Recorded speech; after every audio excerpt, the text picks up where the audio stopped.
ఈరోజు కృష్ణమాదిగ తీసుకున్న ఏదైతే స్టాండ్ ఉన్నదో చాలామంది చాలా విధాలుగా అనుకున్నా కూడా ఒక స్టాండ్ తోటి ఒక నియమ నిబద్ధతతోటి ఎస్సీ వర్గీకరణ కోసము గత 30 సంవత్సరాలుగా అలుపెలుగని పోరాటం చేసిన కృష్ణమాదిగకు అదేవిధంగా ఉద్యమానికి సహకరించినటువంటి మాదిగ ఉపకులాల అందరికి కూడా ధన్యవాదాలు తెలియజేసుకుంటూ ఈరోజు రాష్ట్ర ప్రభుత్వం కూడా చరిత్రాత్మకమైనటువంటి నిర్ణయం తీసుకొని ఈరోజు శాసనసభ లోపల ఒక చట్టాన్ని తీసుకొచ్చి చట్టబద్ధత కల్పించినటువంటి కాంగ్రెస్ ప్రభుత్వానికి అదేవిధంగా ముఖ్యమంత్రికి స్పీకర్ గారికి ఇక్కడ ఉన్న దానికి సహాయపడినటువంటి ప్రజా సంఘాలకు వివిధ అనుబంధ సంఘాలకు ఈరోజు ఎంఆర్పిఎస్ ఏదైతే స్థాపించినో 1995 నుంచి ఇప్పటి వరకు కూడా ఒక మాదిగ ఉపకులాలకే కాకుండా అనేక సంఘాలు వెలువడం జరిగింది.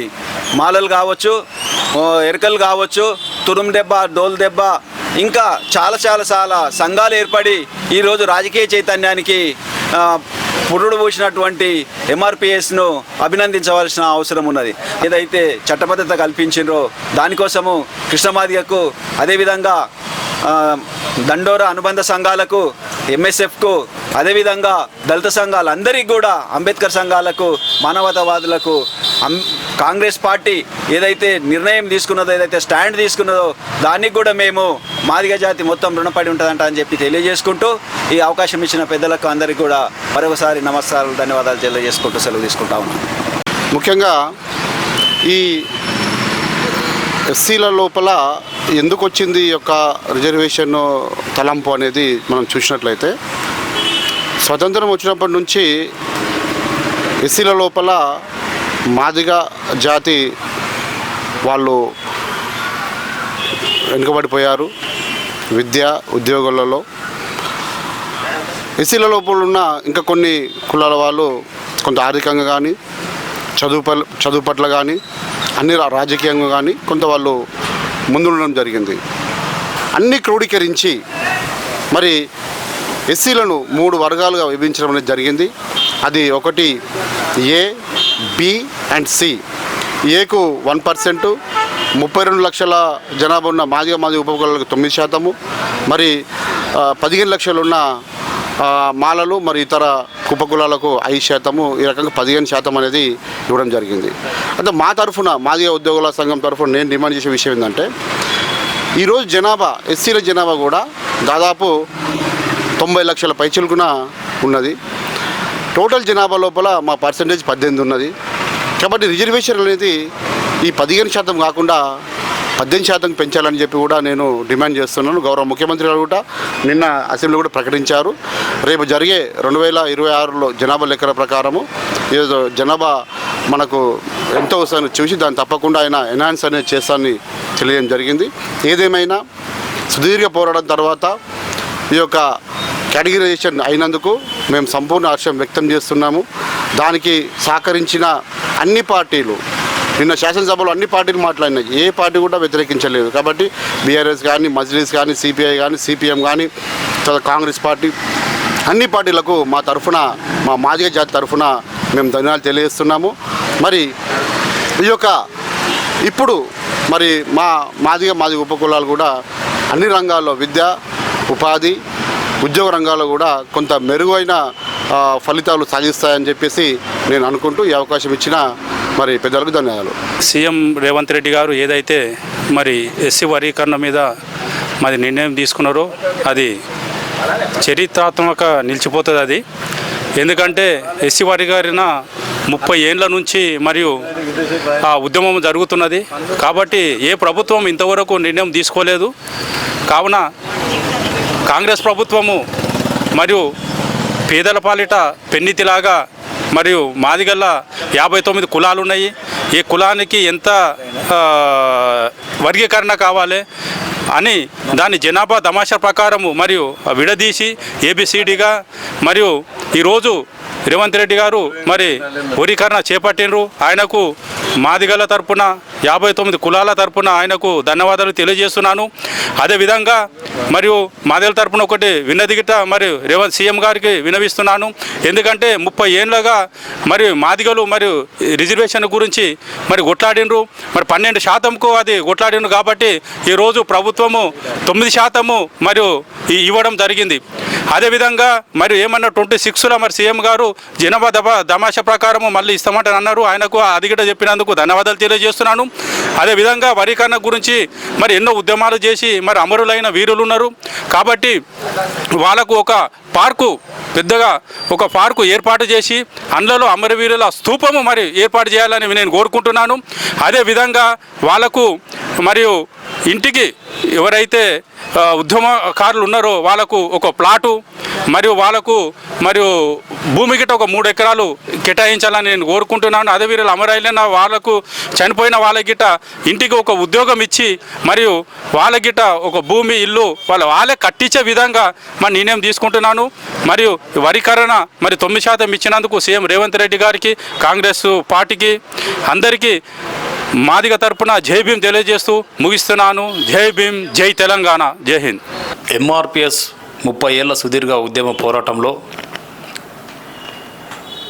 కీలక ఘట్టం చేరుకొని గత 2-3 నెలల్లో చాలా పరిణామాలు చోటు చేసుకున్న సందర్భంలో ఎట్టకేలకు నిన్నటితో తెలంగాణ రాష్ట్ర అసెంబ్లీ ఏకగ్రీవంగా ఈ ఎస్సీ రిజర్వేషన్ల వర్గీకరణ బిల్లును చట్టబద్ధత కల్పించి మాదిగ ఉపకులాలకు 70 ఏళ్ళ రాజ్యాంగ రిజర్వేషన్ ఫలితాలను అందే విధంగా ఈ చట్టం చేసినందుకు ఈ రాష్ట్ర ముఖ్యమంత్రి వర్యులు రేవంత్ రెడ్డి గారికి తెలంగాణ రాష్ట్ర మాదిగ ఉపకులాలంతా రుణపడి ఉంటారు. వాళ్ళ కృతజ్ఞత తెలియజేస్తూ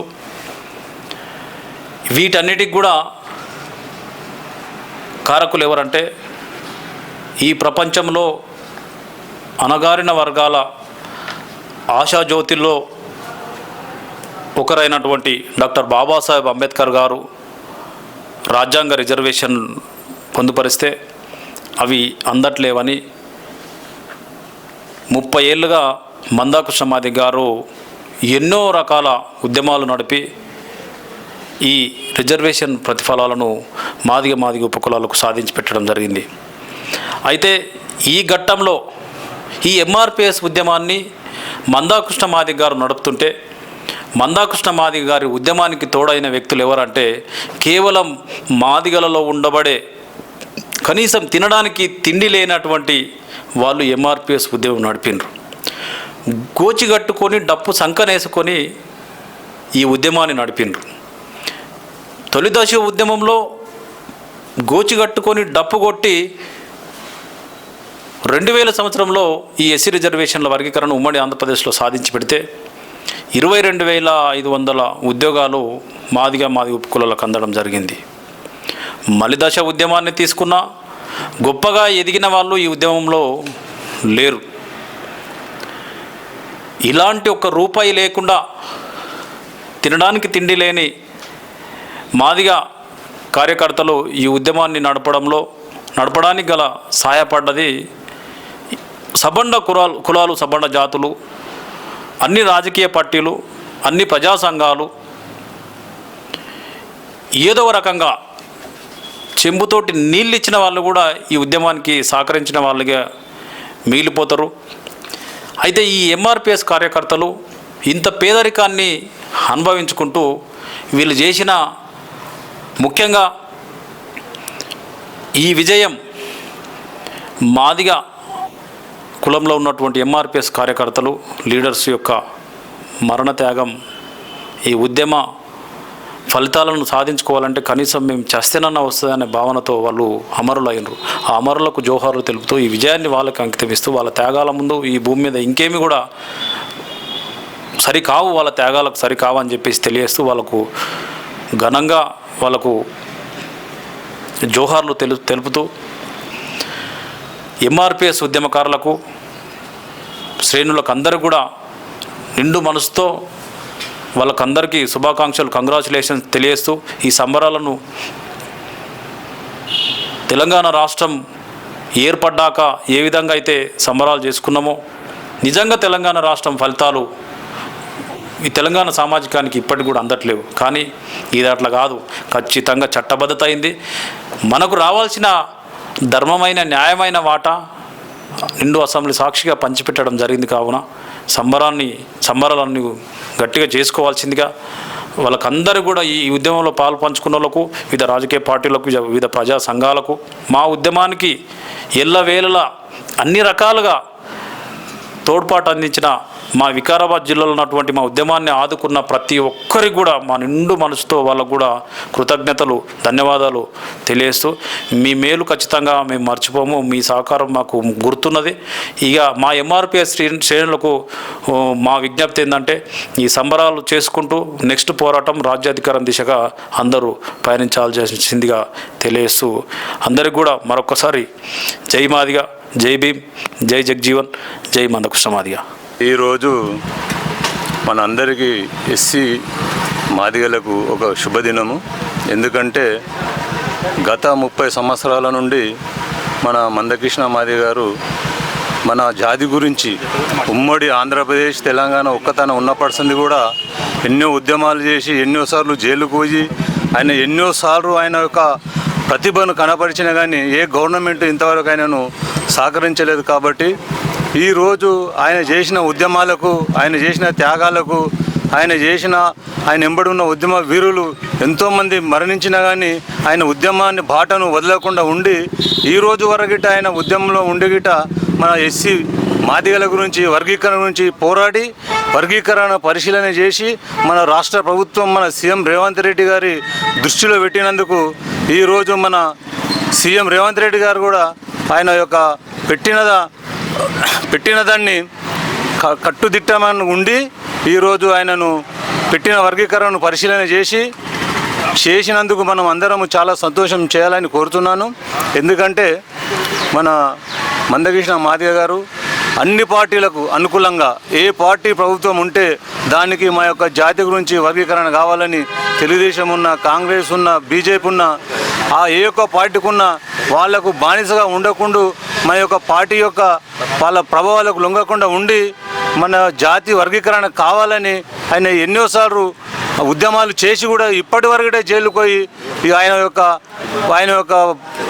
వర్గీకరణను మనకు ఈరోజు కేంద్ర ప్రభుత్వం దృష్టి తీసుకెళ్ళినందుకు గిట్ట మన ప్రధానమంత్రి గిట్ట దాన్ని సహకరించిండు. అదేవిధంగా సుప్రీంకోర్టులో గిట్ట మన యొక్క వర్గీకరణ పరిశీలన ఇచ్చి చట్టబద్ధంగా చేసినందుకు మన మందకృష్ణ మాదిగ గారికి చాలా కృతజ్ఞతలమై ఉంటామని. వర్గీకరణ బిల్లును అసెంబ్లీ ఆమోదించడం శుభపరిణామం. ఈ ఆమోదానికి తెలిపినందుకు ప్రభుత్వానికి కృతజ్ఞతలు తెలియజేస్తున్నాం. మరి ఈ వర్గీకరణ ఉద్యమం అనేది దాదాపు 30 ఏళ్ళ పోరాటం. మాదిగలకు జరుగుతున్నటువంటి అన్యాయాలను ప్రభుత్వ పరంగా, రాజ్యాంగ పరంగా మాదిగలకు దక్కాల్సినటువంటి అవకాశాలు దక్కుతలేవని, దాన్ని స్టాటిక్స్ తీసినటువంటి వాళ్ళు 1994 జూలై 7 తారీఖున ఈదుమూడి గ్రామం ప్రకాశం జిల్లాలో ప్రారంభమైనట్టు 20 మందితో ప్రారంభమైనటువంటి ఈ ఉద్యమం ప్రకాశం జిల్లా నుండి ఉమ్మడి ఆంధ్రప్రదేశ్లోని అన్ని ప్రాంతాలకు విస్తరించింది. అదేవిధంగా దేశంలోని చాలా రాష్ట్రాల లోపల వర్గీకరణ జరగాలనేటటువంటి ఉద్యమం అనేది ప్రారంభమైంది. మరి ఒక చిన్న పల్లెటూరులో ప్రారంభమైనటువంటి ఉద్యమం అది ఢిల్లీ స్థాయి వరకు, రాష్ట్రపతి వరకు, ప్రధానమంత్రి వరకు తీసుకెళ్ళి దాని లోపల ఎంతో కృషి చేయడం జరిగింది. దానివల్లనే ఈరోజు విజయం అనేది సాధించడం జరిగింది. మరి ఈ పోరాటం అనేది ఉద్యమకారుల విజయంగా నేను భావించడం జరుగుతుంది. ఈ ఉద్యమం లోపల ఎందరో కార్యకర్తలు వాళ్ళ జీవితాలను త్యాగం చేయడం జరిగింది. వాళ్ళ త్యాగఫలమే ఈరోజు మనం ఈ వర్గీకరణ ఉద్యమం విజయం అని తెలియజేస్తున్నాను. మరి 99 నుంచి 2004 వరకు అమలైనటువంటి వర్గీకరణ అనేది చూసినట్లయితే ఉద్యోగాల లోపల దాదాపు ఒక 20,000 మంది మాదిగ విద్యార్థులకు ఉద్యోగాలు రావడం జరిగింది. అదేవిధంగా అడ్మిషన్ల లోపల మనం చూసినట్లయితే యూనివర్సిటీ అడ్మిషన్ లోపల చూసినట్లయితే ఎంతోమందికి వర్గీకరణ అమలు జరిగిన రోజుల లోపల కాలేజీల్లో అడ్మిషన్స్ అనేటివి రావడం జరిగింది.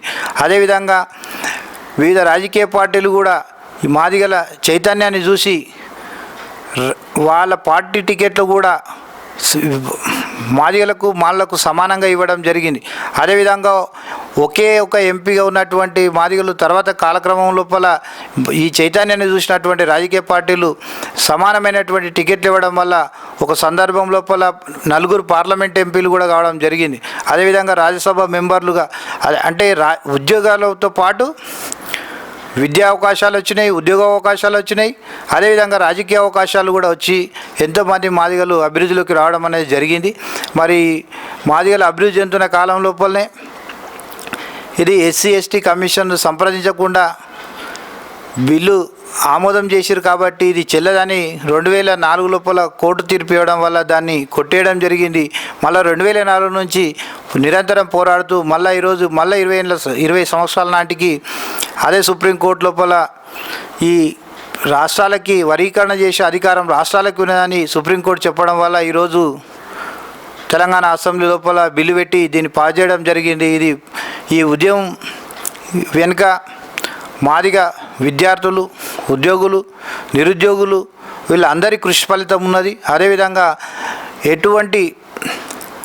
ఎటువంటి ప్రలోభాలకు వెళ్లకుండా ఒక లక్ష్యం కోసం నిరంతరం లక్ష్య సాధన దిశగా దాన్ని సాధించడానికి పోరాడినటువంటి ఒక బలమైనటువంటి ఒక నాయకుడు ఉండడం వల్ల, ఆ కృష్ణమాదిగ అనేటువంటి ఒక నాయకుడు ఉండడం వల్ల ఈ విజయం సాధించడం సులభమైందని ఈ సందర్భంగా తెలియజేస్తున్నాను.